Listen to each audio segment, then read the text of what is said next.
week's presentation. Why can't we all just get along? Dissecting the anatomy of peace with Rex Gale. Why can't we all get along? We seem to be divided, a divided society. We are politically divided, racially divided, and culturally divided. The anatomy of peace, resolving the heart of conflict, is an interpersonal approach that helps to unite us, not divide us. The problem is that we often misunderstand the causes of our conflicts. What if conflicts at home, conflicts at work, and conflicts in the world stem from the same root cause? What if we systematically misunderstood that cause? And what if, as a result, we unwittingly perpetuate the very problems we think we are trying to solve?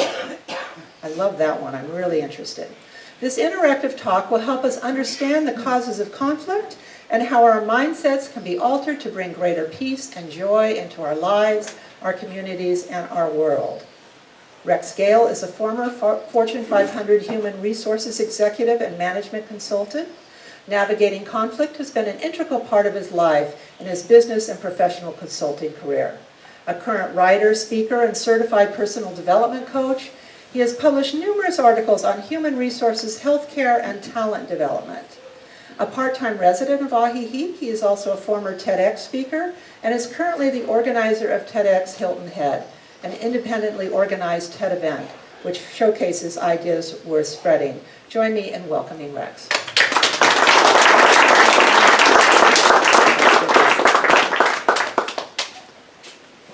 You turn on my microphone first. Hello? Can you hear me? No. There you go. Yes. Now? Yes. Okay, now good. It's a pleasure being here, and I want to start off by addressing some of Kat's introductory speeches by saying her heart was at peace. Her heart was at peace, and that will make sense in a bit. So, why can't we all get along? We're different. We're different. Why can't we all get along? We're judgmental. We're judgmental, are we? We're always right. We're always right, right? No. What else? We're idiots. We want different things. We're idiots? Did I hear someone say They're that? idiots. They're idiots, exactly. We're human. We're human, right? Why can't we all get along? So what else? What are the other reasons why we can't get along? Things. We want different things. What else? We have pain. We have pain. Believes. What was that? Believes. Beliefs. Beliefs. Cultural differences. Cultural differences. So all of these things. Interpretations. Interpretation. I even have my hearing aids on. Misunderstanding. Misunderstanding. So how do we get rid of all these things? It should be easy, right? We don't. So why don't we? And that's really what we're here to talk about. What is getting in the way, and why don't we try to make things a little bit better than they sort of were before? So some of you may...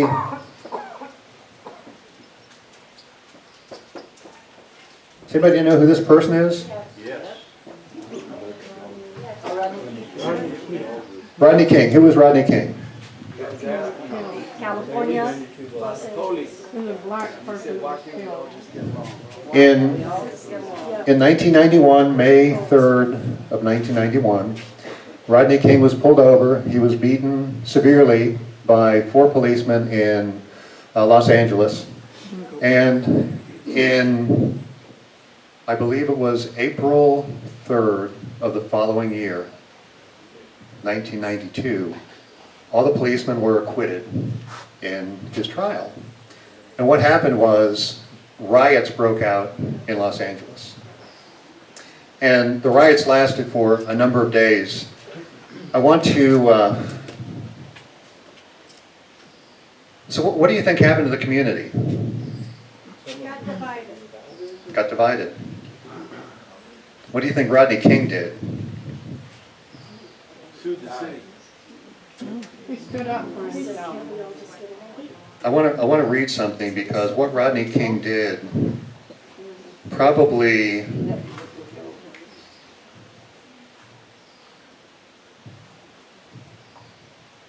It's worth the wait. Rodney King did probably one of the bravest things that I have ever experienced. 3 days after the verdict, when 3,000 businesses had been destroyed, 600 people had died, 3,000 people had been injured, $1 billion in damage. 3 days later, Rodney King made a television appearance and said, I just want to say, you know, can we all get along? Can we? Can we get along? Can we stop making it horrible for the older people and the kids? And I mean, we've got enough smog in Los Angeles, let alone to deal with setting these fires and things. It's just not right. It's not right, and it's not going to change anything. We'll get our justice. They won the battle, but they haven't won the war. We'll get our day in court, and that's all we want. And just, I'm neutral. I love people of color. I'm not like they're making me out to be. We've got to quit. We've got to quit. I mean, after all, I could understand the first upset for the first 2 hours after the verdict. But to go on, and to keep going on like this, and to see the security guard shot on the ground, it's just not right. It's just not right, because those people will never go home to their families again. And I mean, please, can we all get along here? We all can get along. We gotta. I mean, we're all stuck here for a while. Let's try to work it out. Let's try to beat it, let's try to work it out. This is the man who, a year earlier, had been subject to that beating. But yet he could stand up and say, why can't we all get along?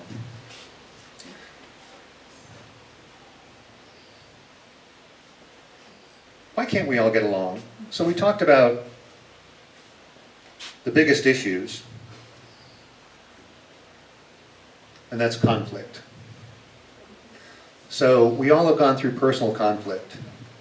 And I'd actually like to ask if anybody in the audience can share any kind of conflict that they've had in their, at home, their families, neighbors, homeowners association boards.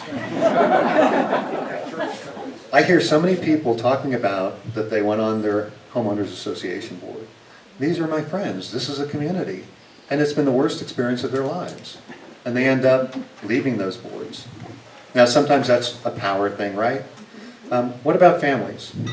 Is anybody not talking to any of their children? Raise your hands. I mean, so these are family members that we're not even getting along with. When I was growing up, I went to we were married. My wife Susan and I went down to Florida to have Thanksgiving with my aunt. I knew she was my aunt. We're sitting having dinner, and they'd invited another couple in from Florida, and they were talking about my father, Richard. And this other woman, Grace, kept saying, well, yeah, I remember when we were growing up, he used to hit me in the head, and halfway through dinner I realized that this woman also was my aunt. I had never heard her name from my father before. And then I come to find out that I actually had another uncle who I had never met, had never heard of, and it stemmed back to the two brothers had a fight. They never spoke to each other again. And how often have we said, I'm never going to speak to you again? So there's conflict in our lives, there's conflict all around us. Any other examples of conflict? Oh, I wanted to swim. This is a petty example. I wanted to swim this way, and someone wanted to swim the other way. And I spoke to the director, and he made a special time for me to swim. Oh, that's how that was. Swimming. Swimming, and then why? Swimming. I followed Driving. Brian Tracy, a method by a salesman, Brian Tracy, word for word. Yeah, Brian Tracy, he's a good one too.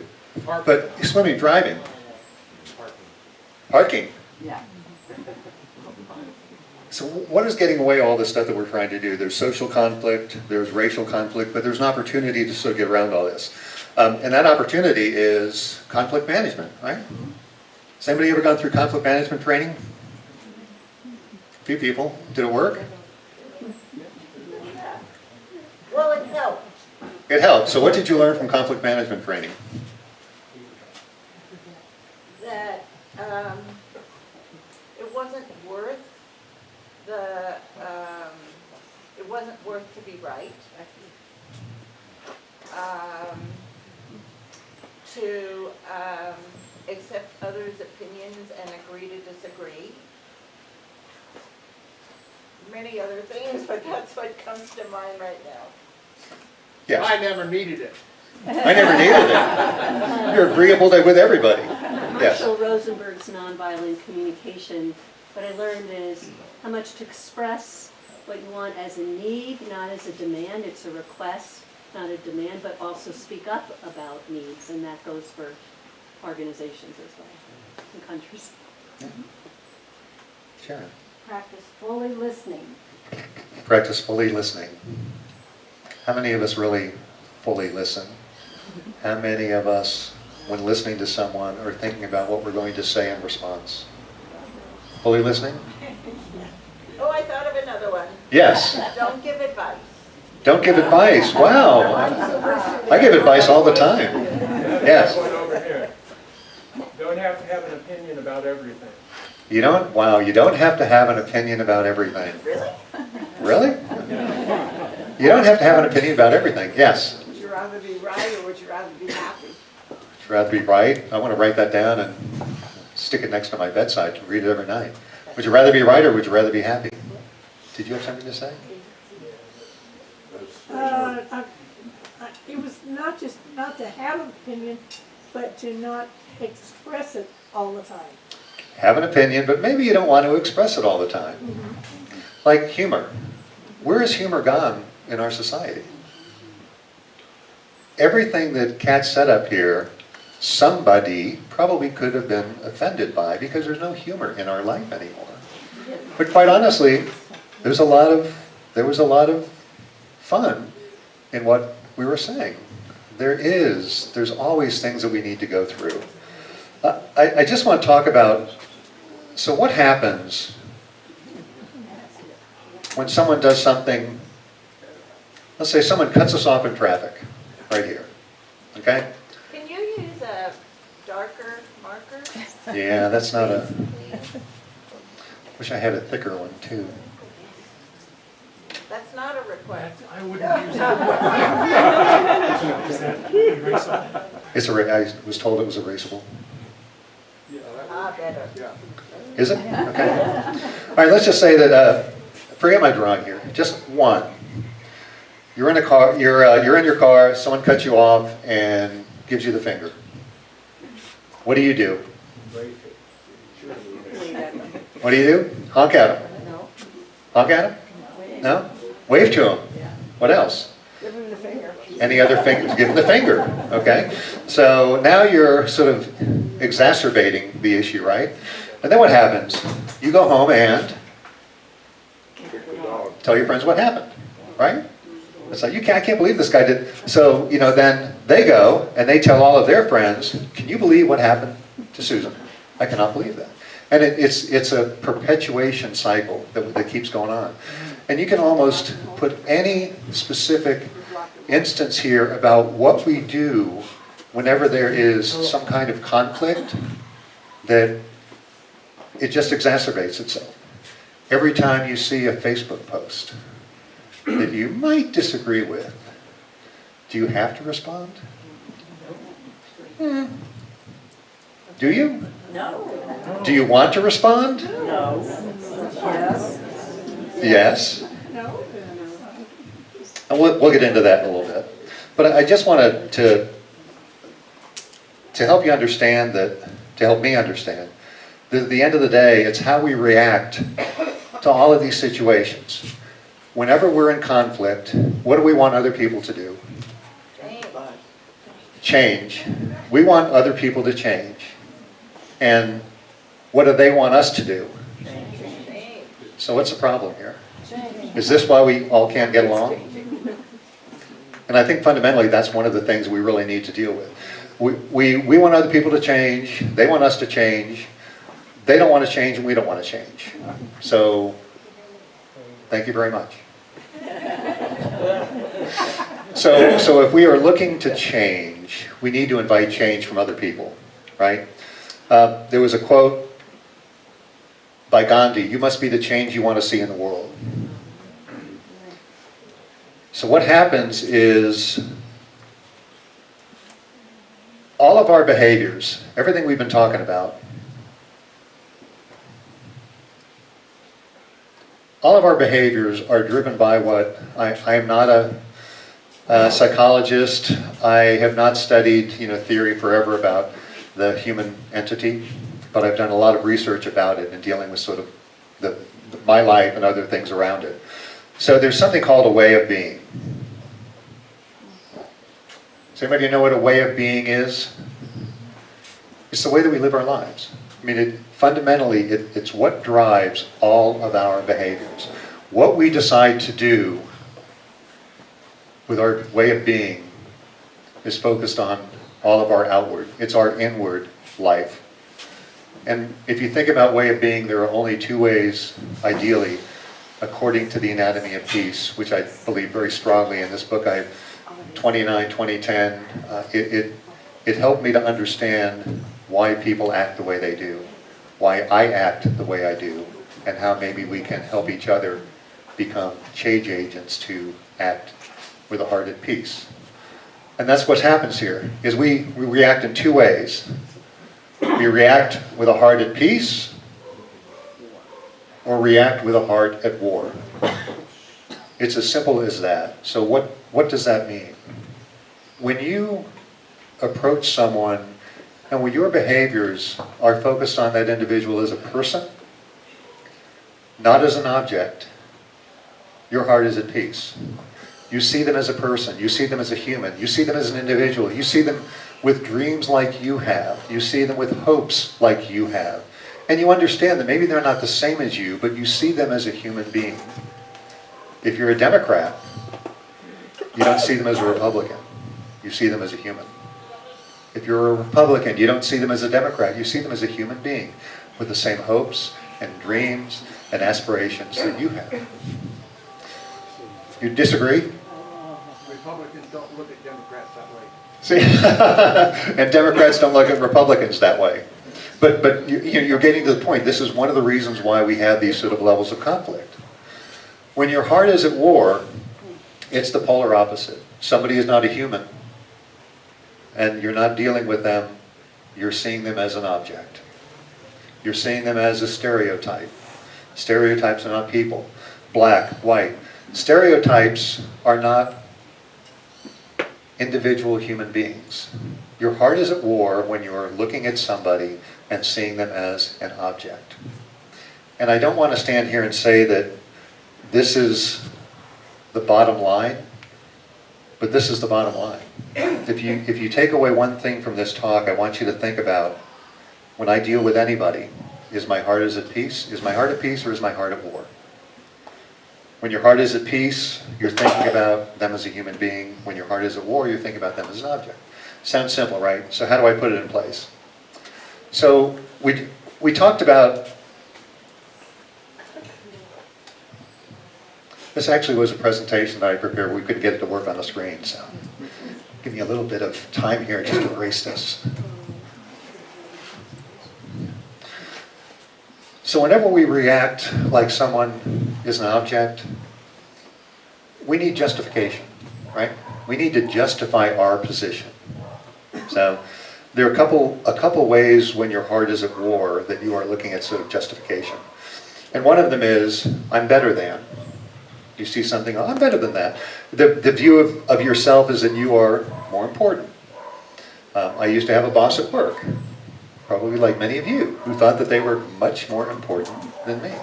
And yes, maybe they ran the company, maybe they ran a division, but at the end of the day, it didn't give them the right to justify themselves like they did.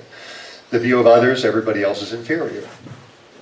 There's another, quote, box that we put ourselves in called, I deserve. So the view of myself there is, I'm underappreciated. My boss doesn't deserve me. The view of others, I feel like, that they're ungrateful to me.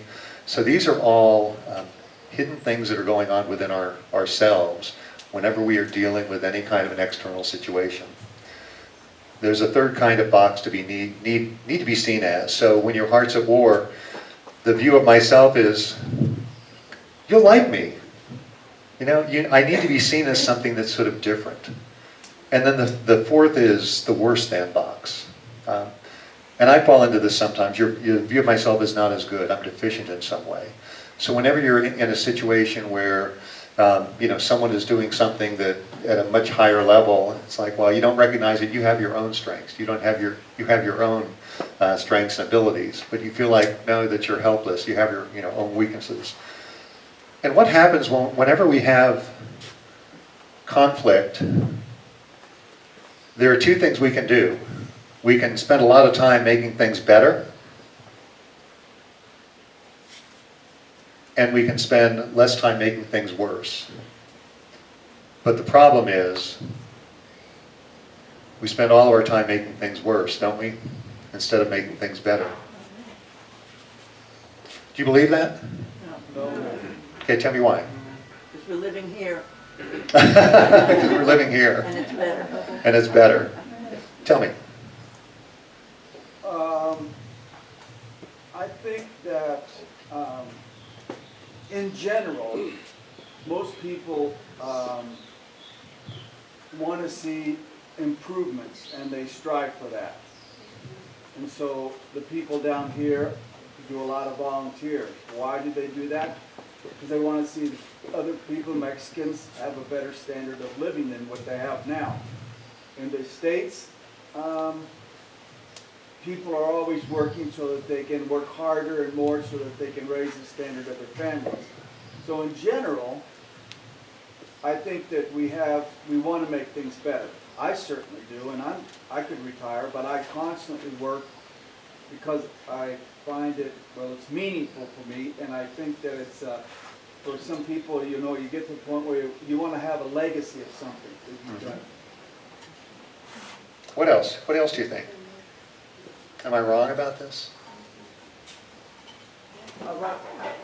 Tell me more. Why am I wrong about this? Well, I think just for what he said, really, I think most people want to make the world a better place, make their lives better, but we don't see things very accurately. So sometimes what we try to do to better doesn't exactly work. Okay, I just want to read something here.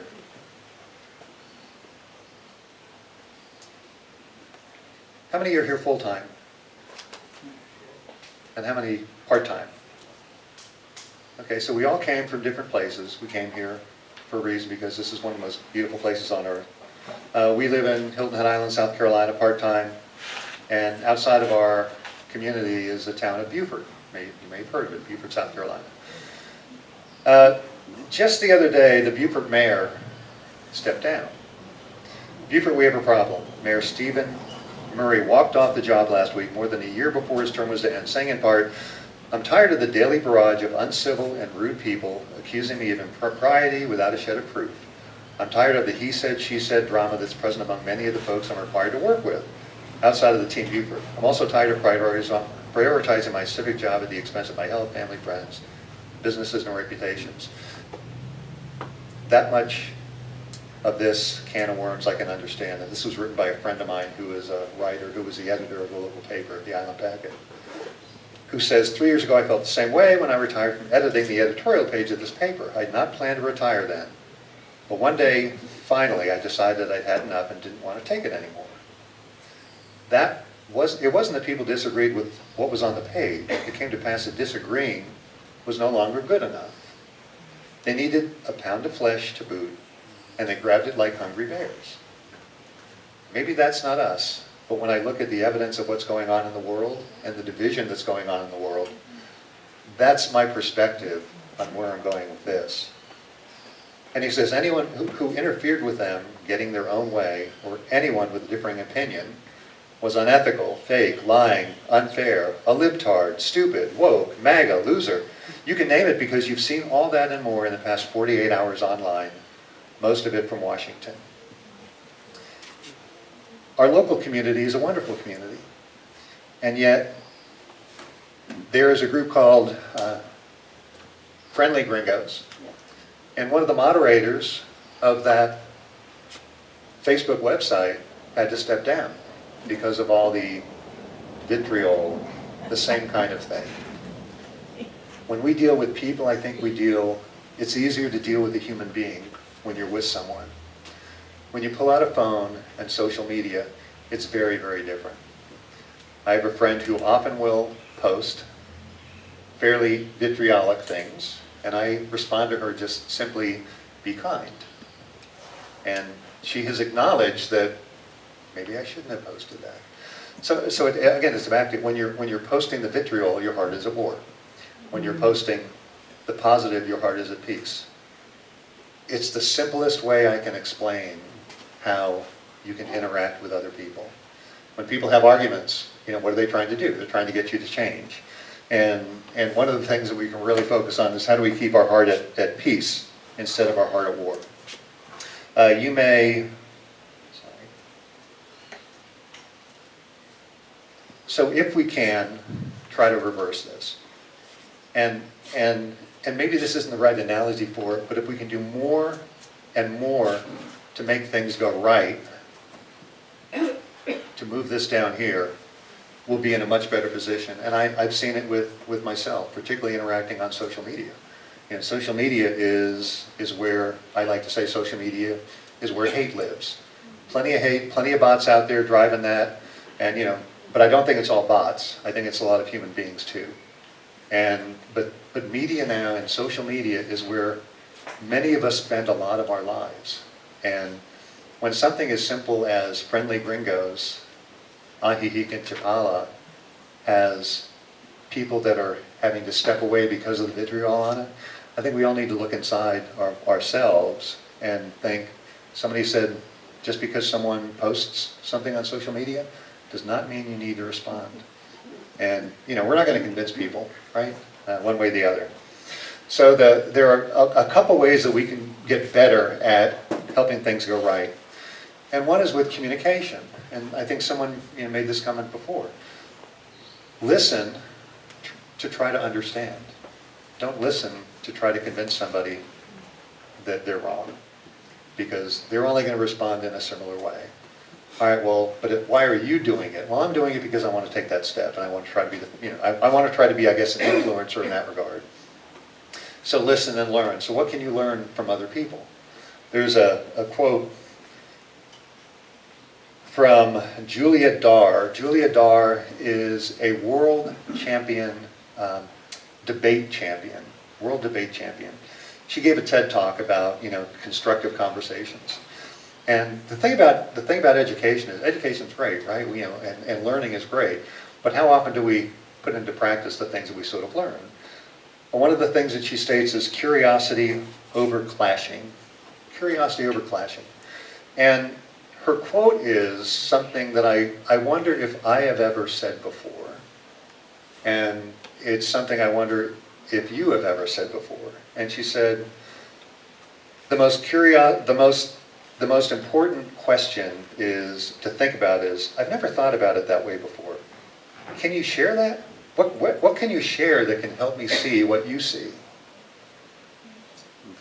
We never seem to want to know what the other person's thinking. We just want to be combative with them. I never thought about it that way before. What can you share that can help me see what you see? So imagine that in a conversation between a Republican and a Democrat. My brother leans one way, I lean the other way, and he said, I don't want to talk about politics. And I said, well, why not? And after the conversation, we realized that we thought a lot about the same. We thought a lot about the same things in a very similar way, but we keep putting labels on things, and labels on things is seeing someone as an object, not as a person. There's somebody else that talks about listening. Celeste Hadley. Celeste Hadley lives in Savannah. She, which is not by 45 minutes from Hilton Head, and she gave a TED talk and talked about constructive conversations too, and she said, listen. Okay, well, what does listening mean? Listening means what Julia just said. And she quoted Stephen Covey, we don't listen with the intent to understand, we listen with the intent to reply. don't we do that? I do it all the time. And I try not to do it all the time, because our first thought is, I'm right. If we had that list of what everybody said at the very beginning, why can't we all get along? Well, because you're stupid, and I'm not. And you think I'm stupid, but I'm not. We're all humans. We're humans, we're not objects. And when you feel yourself getting into that tug of war, just remember that, think of that person as a human, instead of thinking about that person as an object. And see if deep down, you start to understand a little bit more about, I see what your perspective is, I see what you're thinking. Do you recognize these two names, Ronald Reagan and Tip O'Neill? No? They were the best of friends. Now, why is it that the leader of the Republican Party and the leader of the Democrat Party, they did not agree on policy at all? They fought tooth and nail about policy all the time. But they treated each other as human beings. They got to know each other. They agreed to disagree. Antonia Scalia and Ruth Bader Ginsburg, do you think they were friends? Yes. Yeah. Why? Why were they friends? Agreed to disagree. Why were they friends? Agreed to disagree. They agreed to agree and they agreed to disagree. Again, from a policy standpoint, they have very, very different opinions. But it gets back to something that's very simple. If you treat people with a heart at peace, you will have a much better relationship with everybody in your life. If you treat your children with a heart at peace, your spouses, your significant others, your neighbors, your home association board, they may not get it at first, and that's why we're trying to make ourselves sort of understand. Anybody have a dog? How about a cat? How about a dog and a cat? Did they get along? No. They do. I mean, they're not like we are, but so why can't we all get along? I want to leave some time for questions too, but to me it has been profound in my life dealing. I was the head of human resources. I've done a lot of management consulting. I've done a lot of conflict resolution, and the problem is that training doesn't necessarily work very well. Training can work very well for a limited period of time, for a finite period of time. But you look at all of the research around training and development, typically people will lose track after the second or third topic that you're talking about. People leave training. Have you ever gone to a conference? Learn new things. And then you go back home and you put those things in practice. Some people do. 97% of the people say they don't when it's acquired about 5 years later. Well, why did you go to this training? Because sometimes training is complicated. We learn so much, it's through the fire hose, right? I really encourage you, when you think about why can't we all get along, just think about, okay, it's conflict. In one word, it's conflict. Whatever that conflict may be high, may be low, but it's some level of conflict that's going on in your lives. Remember that we want others to change, and they want us to change. Well, if we know we're not going to change, probably, then understand that they are probably not going to change either. So what's the answer to that? How do we overcome conflict? And it's as simple as your heart is at peace and you treat someone as a human, see their hopes, their dreams, their goals, or you're treating someone as an object. And once that framework can get set in your mind, when you get ready to flip off that guy that just cut you off, you won't. Now, will that make you feel better? I don't know. But over time, I think it's sort of the whole idea of sort of kindness versus hate. Kindness versus hate. So to your point, this is a great community, but yet there's I see so many examples that we really can't get along. There's still a lot of division in this community. There's still a lot of conversations you can't have with people in this community. And I think that can change. And I think that can change just with having conversations with people that are not like you, that differ from you. And not the conversation where you're going to try to change their mind, but the conversations where you're trying to understand, why you see things the way you do. So, heart at peace, yes. Heart at war, no.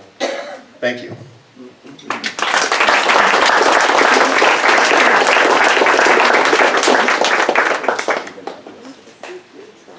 Well, we're going to take some questions, Oh, yeah. and I'm going to bring the mic's not on yet. Hello. Hello. I don't need the mic. Oh, wait, here we go. No, yes, you do. This is where I roll. Start with me. I don't, come on now. You do what I tell you, I'm right. Okay, just quickly, is a couple of things is that, let's go back to Rodney King. What has changed since Rodney King? Nothing. People of color still get their asses beat and shot and killed on a daily basis in the U.S. nation. So, there's a word, respect, I think has to be brought into it, and how we respect other people. But at the other side of that coin is that I have a moral compass, and I'm assuming most people here have a moral compass. So we have to follow our moral compass. And so when I draw a line in the sand, whether it's with you, my family member, that's my, I don't cross that. I'm not going to be interested in hearing about the January 6th overthrowing of our government. I don't budge. I side on democracy. I'm sorry, what was your Rex, me or cat? Rex. Rex. Like the dinosaur. Rex. So Rex, you said, well, I'm this way, I lean this way, my brother leans the other way. Why are you not able to tell us which way you lean? Or is that something that you're hiding, that you're not willing to come out front and say? No. Because honesty and telling people where you stand, that's where it begins to be able to have a conversation. I think you're absolutely right. Yeah.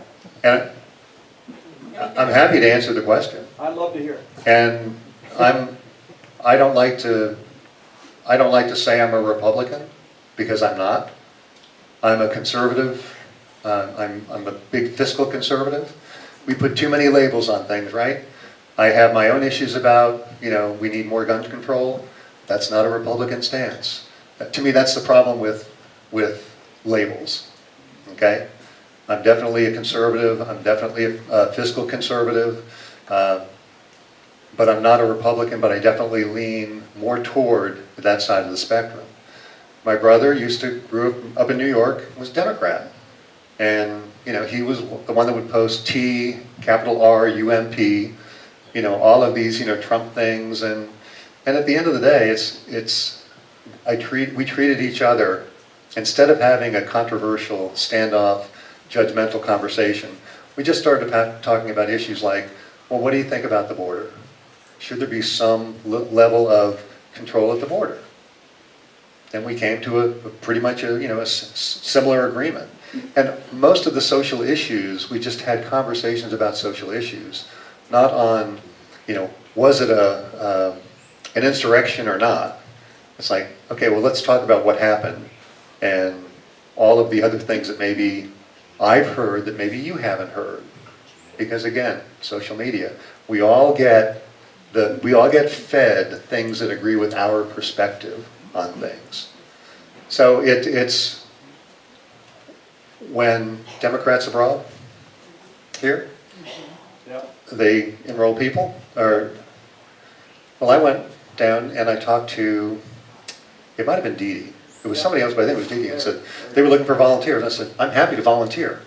Do you need somebody to help you volunteer, enroll people? And she said, well, I need to check, because when I enroll, I have to enroll as a Republican, right, instead of a Democrat. He's like, well, you're a Republican. I'm not sure that we really, need you to. But after the conversation, they were like, yeah, if you want to volunteer, and if you want to go through the training, to me, that's the kind of conversation. There's a discussion group on Wednesdays, which I really encourage everybody to go to. And we answer things like, do you think if Trump's elected in 2024, it's the decline of civilization as we know it? There are 15, 16 people in this discussion group, and we have a very civil conversation. Well, of course, because he's an ass and he's going to go to jail. But we in that conversation, we're treating people as humans. And, you know, we talk about very, very controversial issues. Abortion, religion, Planned Parenthood. What was the last one, John? John Henry here is the moderator of the Wednesday discussion group. And I would encourage all of you, if you have not heard of it or if you have not been to it, please go to it. Because it's the way that we can talk without talking with a heart of war. We're talking with a heart of peace. Yes? Wait. Nope. Can I get back there? What? Wednesday discussion group. Wednesday discussion. Yeah, mention that it's not here, mention that it's. Where is it? Hi, you talked about, And can I just, a good question, just the discussion group is at the Wilkes Library, it's not here. It's every Wednesday at noon. Every Wednesday at noon, not here, but at the Wilkes Library, and it goes from 12 to 1:30. Sorry. okay, I was going to ask that question afterwards. but Okay, good. I wondered what you think about the difficulty of, say, attending a workshop on good communication. And you mentioned that a short time later, people are going back to the same behavior. I've been involved in a lot of personal development classes, and I've also volunteered. It seemed to us, my husband and I also gave some classes in relationships. We stopped that. And I wonder what you think about habits. It seemed to us that the habit was so strong that people really wanted to change, but even during the workshop they couldn't change. They couldn't sit as couples and one person was supposed to listen. They could not do it.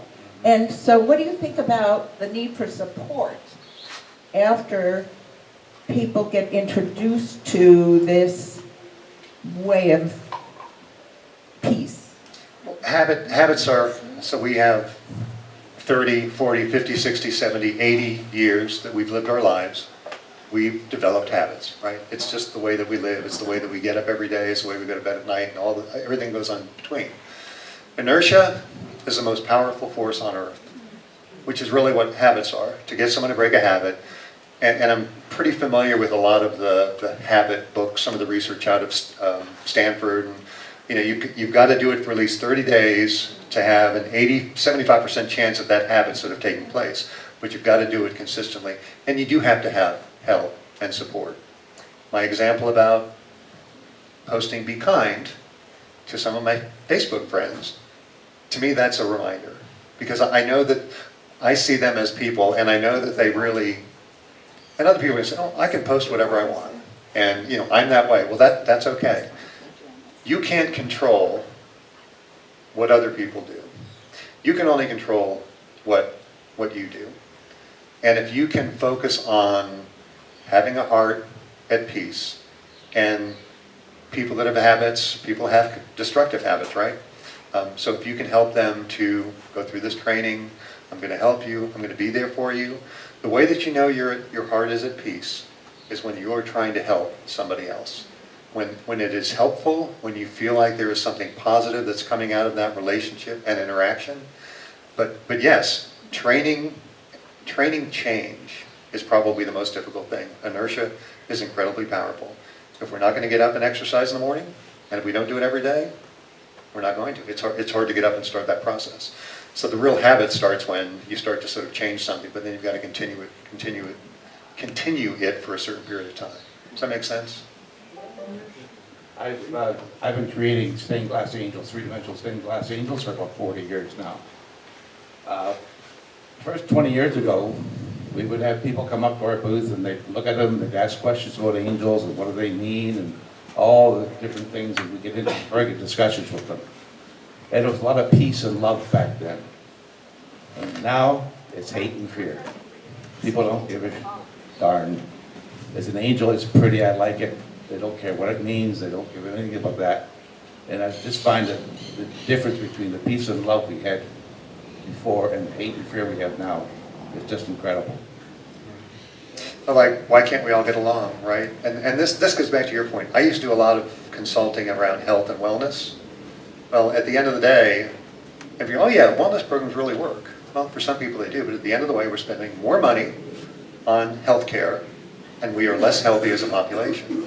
So when I look at, you know, are we really doing the right things? When I look at society and see all the division, I try to look at it from a macro perspective to say, okay, it looks like we might be doing some things that work, but we really need to be doing more to sort of reverse where we're going. Yes? I was here 12 years ago, and I met a Father Charlie who spoke here, and he taught me a phrase that changed my life. The relationship is more important than a disagreement, therefore I agree with you. Mm-hmm. That has changed my life. The relationship is more important than a disagreement. And what was the end of it? Therefore I agree with you. Therefore I agree with you. I love that. I have a question. What has happened to the concept of truth? Does truth exist, and is truth relevant in today's world? That's a question I've asked John Henry a lot, and personally, I think it depends, right? So is the sky blue? Well, no, it's not. It's gray because there's clouds up there. Well, is the sky? No, it's you know, is that color yellow? Well, no, it's not really yellow. Other people might see a tinge or whatever. We're now moving into an area of AI where you can see a photo, you can see a video, you don't know if it's been altered or not. So I do think that we are entering a period where everything, first of all, needs to be questioned. Everything should be questioned. And I'm not sure that in a lot of ways there is really truth anymore. And my truth may differ from Kat's truth, may differ from your truth. And that's where it gets back into, well, I believe it was an insurrection, I believe it was a peaceful demonstration. What's the truth? You know, the truth is somewhere, you know, somewhere. So it's a really good question. Yeah, the truth is there, but it's finding it. Yes. I have a question. Yes. Is this on? Oh, yeah, there it is. And then up here. Okay. I think I'm a recovering Baptist for many, many years, but I still recall being pounded into me, do unto others as you would have them do unto you. Isn't that the bottom line, really? Sure. But how do we get people to do unto others? So how do you want to be done to? You know, how do we do unto others? How do we do that? Well, I guess what I'm saying is one of the ways to do that is to think about treating people with respect, treating people with a heart at peace, and trying to develop a conversation with people so we're getting rid of justification, we're getting rid of conflict, and we're getting back to, you know, love is all there is, right? And training our children. Training our children, right?